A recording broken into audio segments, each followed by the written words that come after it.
विमल पोलो जुबा केसरी, हर पल मनाओ केसरी त्योहार। प्रियंका, ये हाइड्रोजन बम क्या बिहार चुनाव में इन सारी संवैधानिक जो लड़ाई है, इस पूरी संवैधानिक लड़ाई का इस्तेमाल बिहार चुनाव में करने की फिराक में है राहुल गांधी? हाइड्रोजन बम कब आ रहा है वो? देखिए, मैं तो ये कहूंगी गरिमा जी, बहुत जल्दी आ रहा है। उसके लिए थोड़ा सा इंतजार करना पड़ेगा और वो आप ही लोगों को दिखाना है, आप ही लोग चलाएंगे। पर एक बात मैं जरूर कहूंगी कि यहाँ पर जो निष्पक्षता, पारदर्शिता, ये सारी चीजें चुनाव आयोग से एक्सपेक्ट की जाती है। तो असली एसआईआर तो चुनाव आयोग का होना चाहिए, क्योंकि चुनाव आयुक्त चुनने की प्रक्रिया पर जिस तरीके से बीजेपी ने कब्जा कर रखा है, तो सवाल तो सबसे बड़ा यही उठ जाता है। दूसरी चीज, चुनाव आयोग एसआईआर प्रक्रिया में जिन डॉक्यूमेंट्स को मांग रहा है, क्या वो डॉक्यूमेंट्स गांव गरीब पूरे देश में जो दलित है और जो आदिवासी है, जो जंगल में रहता है, क्या उनके पास ये डॉक्यूमेंट अवेलेबल है? सबसे पहले तो ये बताइए कि वो 11 डॉक्यूमेंट हिंदुस्तान के हर नागरिक के पास अवेलेबल है? नहीं है। नहीं, अब तो आधार कार्ड अब तो एक्सेप्टेड है ना।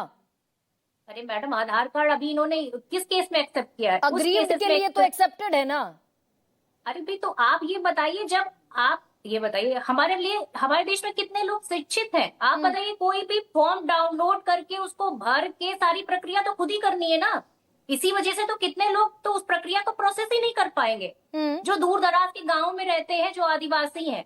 दूसरी चीज मैं ये कहना चाहती हूँ कि आप जिस तरीके से यहाँ पर बैठे, अभी अजय आलोक जी कह रहे थे सुप्रीम कोर्ट में केस है। अरे भाई, सुप्रीम कोर्ट में केस है, थोड़ा इंतजार कर लेते हैं। क्या जरूरत है पूरे देश में ये प्रक्रिया अभी से आपने मैसेज कर दिया?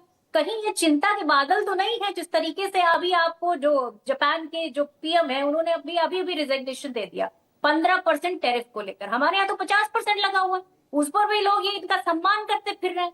तो हकीकत तो ये कि मुद्दों से बचने के लिए कहीं इस चर्चा को आग तो नहीं दी जा रही है। नहीं, अभी संबित पात्रा का ये चल गया है बयान, मुद्दों से बचने के लिए या फिर घुसपैठियों को बचाने के लिए राहुल गांधी यात्रा निकाल रहे हैं, आंदोलन कर रहे हैं, संबित पात्रा कह रहे हैं।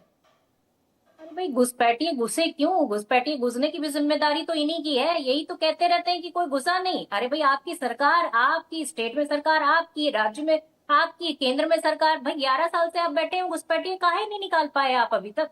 और अब जब चुनाव आया बिहार का, तब आपको घुसपैठिए नजर आते हैं।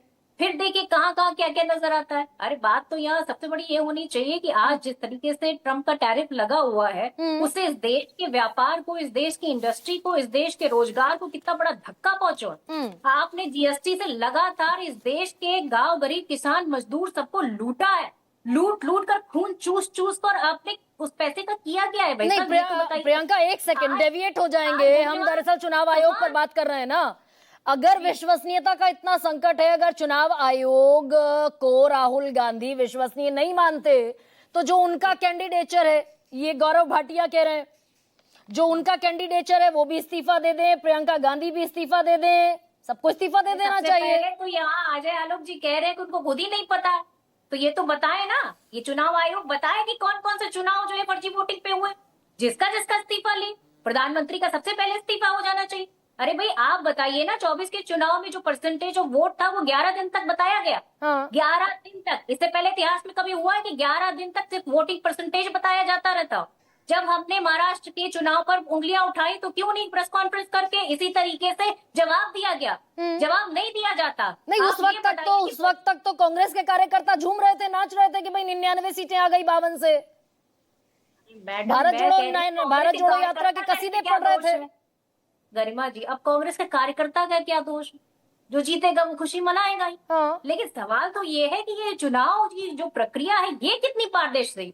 आप बताइए, एसआईआर प्रक्रिया के बाद आप सबसे बड़ी चीज ये बताइए कि अब मरे हुए जो लोग हैं उनके वोट बनाए कि नहीं बनाए? इलेक्टोरल में उनका जिंदा में नाम है कि नहीं? जिंदा लोगों के नाम काटे गए कि नहीं काटे गए? एक घर में 900 लोग अभी भी वहां पर जो इलेक्टोरल रोल बनाया है एसआईआर प्रक्रिया के बाद, वो भी तो है। आप नहीं, ये तो बताइए ना, नहीं, लेकिन 2,17,000 आवेदन आए भी हैं ना प्रियंका। हमने जितनी डिबेट्स मैंने की, उसमें जितने ऐसे लोग थे जो इनजेन्युइनली इंक्लूडेड थे, वो 2,17,000 लोगों के आवेदन आए हैं कि नाम हटा दीजिए हमारा। मैडम, 89 लाख कंप्लेन हमने रिटर्न की है। हमें जवाब चाहिए रिटर्न। क्यों नहीं दिया अभी तक चुनाव आयोग ने? सो रहे के चुनाव है। अरे जवाब दे ना, हमें प्रेस कॉन्फ्रेंस करे, जवाब दे कि वो क्या है कंप्लेन, क्यों हमने वो कंप्लेन की, क्या अथेंटिक है वो कंप्लेन? नहीं है, अभी तक कोई जवाब नहीं आया। और आपको मैं बता दूं, ये सिर्फ हमारी कंप्लेन है। जो पब्लिक ने अपनी पर्सनल कंप्लेन की है उसको भी एक्सेप्ट नहीं कर रहे, कंप्लेन्स को लेकर ये पूरी तरीके से लापरवाही कर रहे हैं। वहां की जनता परेशान है और इसीलिए एसआईआर मुद्दा है, और इसीलिए इनको जो है पूरी तरीके से हमने घेरा है और हर मुद्दे पर घेर रहे हैं। सिर्फ यही नहीं, बिहार की जो समस्याएं हैं उस पर भी घेर रहे हैं। लेकिन समस्या ये है, जब तक वोट आपकी ट्रांसपेरेंसी नहीं होगी तब तक वो समस्याएं कैसे वोट में परसेंटेज में कन्वर्ट होंगी। मतलब रायबरेली का चुनाव निष्पक्ष था कि नहीं था? रायबरेली का चुनाव प्रियंका और वायनाड का चुनाव निष्पक्ष था कि नहीं, जिसमें तकरीबन 4-4.5 लाख वोट से प्रियंका गांधी जीत गई। राहुल गांधी जितने वोट से जीते उससे ज्यादा से प्रियंका गांधी जीत गई। अच्छा मैडम ये बताइए, मेरे पास 5,000 रुपए थे, उसमें से 1,000 रुपए चोरी हो गए, तो क्या 1,000 रुपए चोरी नहीं है? अब चोरी तो हुई ना, चोरी तो हो ही रही है, हर जगह हो रही है। ये तो खुद ही कह रहे हैं कि उन सीटों पर चोरी हुई। हम तो कह रहे हैं कि आप रिजाइन दीजिए, हम भी रिजाइन देंगे, फिर से इलेक्शन करा दीजिए। लेकिन आप में हिम्मत नहीं, प्रधानमंत्री जी के अंदर हिम्मत है, एक बार भी वो बोले नहीं बोले। पर चुनाव आयोग इनके फेवर में लगातार बोल रहा है। चुनाव आयोग बीजेपी की प्रवक्ता की तरह पूरे सवालों के जवाब उसी तरीके से दे रहा है। बस क्या है, लैंग्वेज में डिफरेंस है, वो अंग्रेजी में बोलते हैं, वो हिंदी में बोलते हैं। पर हकीकत ये है कि देश समझ चुका है, जिस तरीके से डुप्लीकेट वोटर, जिस तरीके से एक घर में कई नाम, जिस तरीके से फोटो आईडी, जिस तरीके से झूठी, जिस तरीके से आप देखिए नए फॉर्म, जो फॉर्म 6 होता है उसमें लगातार ऐसे लोगों का जो है इंक्लूड करना जो 70 साल के हैं, जो 100 साल के हैं, क्या ये झूठ नहीं है? तो और अगर ये पूरे प्रक्रिया देश पूरी में तरीके से अक्रॉस पारदर्शी इंडिया है। एसआईआर हम हो तो जाता है सवाल प्रियंका। SIR प्रक्रिया पे कर रहे हैं। आप नहीं खुद ही सुनिए कह ना, रहे हैं कि उसकी अगर क्वालिटी पूरे नहीं है। देश में एसआईआर प्रोसेस हो जाए तो दिक्कत क्या है फिर? मैडम मैं तो कहती हूँ जनगणना कर लीजिए, आपको दिक्कत क्या है? जब आप एसआईआर प्रक्रिया पूरे देश में कर सकते तो जनगणना क्यों नहीं कर सकते? नहीं, जनगणना अब ये तो दरअसल बिल्कुल ही ये थोड़ा सा पानी हो जाएगा। नहीं, एसआईआर तो वोटर लिस्ट शुद्धिकरण के लिए है। अगर आपकी ये शिकायत है भाई हर जगह बल्क मैडम, वोटर है, वोटर लिस्ट हर जगह शुद्धिकरण नहीं है ना। 4-4 जगह एक वोटर वोटर शुद्धिकरण रजिस्टर्ड है, नहीं तो है। एसआईआर पूरे देश में होगा, एक पारदर्शी तस्वीर निकल कर सामने आ जाएगी। गरिमा जी, मैं पूरी तरीके से पूरे जिम्मेदारी के साथ कह रही, एसआईआर प्रक्रिया वोटर शुद्धिकरण नहीं बल्कि बीजेपी जिताओ अभियान है। सीधे सीधे मैं कह रही हूँ। अब अरविंद इसके बाद निषाद, अरविंद जी एक